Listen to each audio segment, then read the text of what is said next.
So, morning manna, we're going to look at Titus chapter 2, starting in verse 11. Let me read a few verses here for you. For the grace of God that brings salvation has appeared to all men, teaching us that denying ungodliness and worldly lusts, we should live soberly, righteously, and godly in the present age, looking for the blessed hope and glorious appearing of our great God and Savior, Jesus Christ, who gave himself for us that he might redeem us from every lawless deed and purify for himself his own special people, zealous for good works. We are saved by grace and grace alone. However, God desires that we be cultivated into a holy people, saved for good works, not saved by good works, but saved for good works.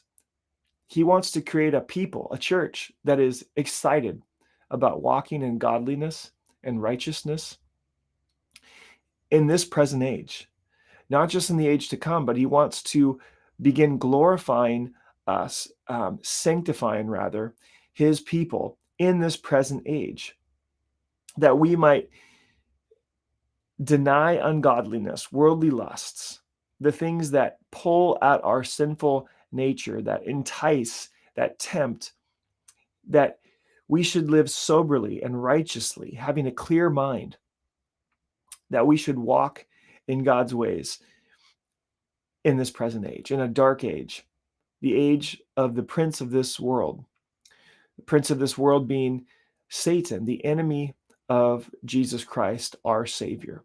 But let's take a look at the who, what, and when of this passage. I think it's helpful to look at this verse in light of these three words: who, what, and when.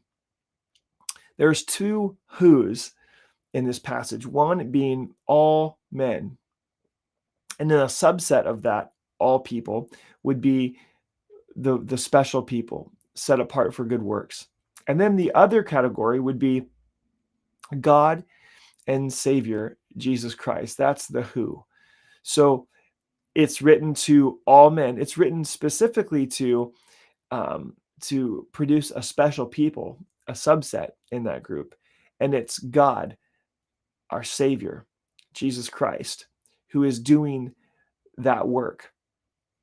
And the what of this passage would be the grace and salvation that he provided us. What is it that causes us to be zealous for good works other than his grace and the salvation that we have received by that grace? For the grace of God that brings salvation has appeared. It's here. It's come. The grace of God, the cross, the resurrection. And it's this that teaches us to deny the sinful lust, to deny our old nature, and to take up the new way of living, the new covenant life, the spirit-filled life. That's the what. It's the motivating factor, his grace, his salvation given to all who would believe. This is what motivates us to walk in his ways, our God and our Savior, Jesus Christ. And then finally, when. There's two wins. The first being the present age. It speaks of this present dark age that we live in, where things are not the way they ought to be. Things are not the way we want them to be.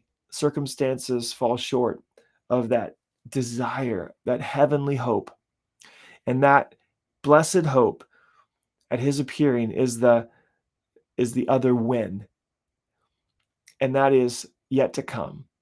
There is a blessed hope that awaits us, and it is going to appear at his appearing, looking for, verse 13, the blessed hope and glorious appearing of our great God and Savior. You know, a big part of sanctification, of the motivating factor beyond the grace that we've received and his salvation, is hope.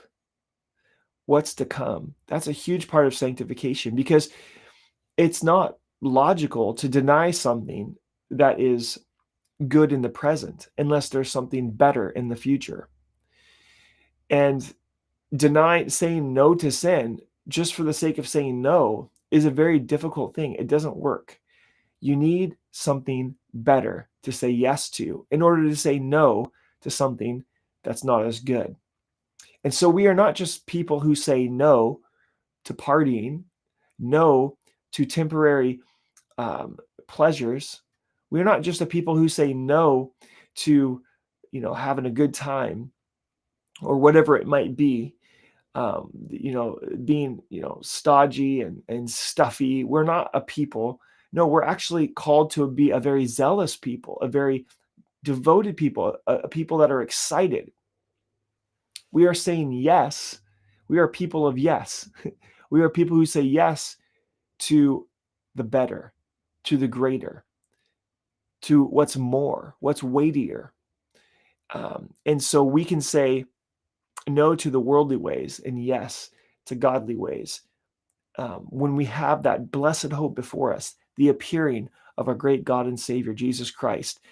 And so in order to say yes to that, we must say no to the present age and the enticements and the things that lure us in to the present age. And that is a huge part of sanctification. So we're motivated by his grace and his salvation offered to us freely. But we are also motivated by the blessed hope. Blessed means happy. It's a happy hope. It's a hope that puts a smile on your face. And may that be yours and my motivation today. A happy hope and a salvation received by grace. Signed, sealed, delivered. We're going to heaven, guys. We're going to heaven. That blessed hope that awaits us.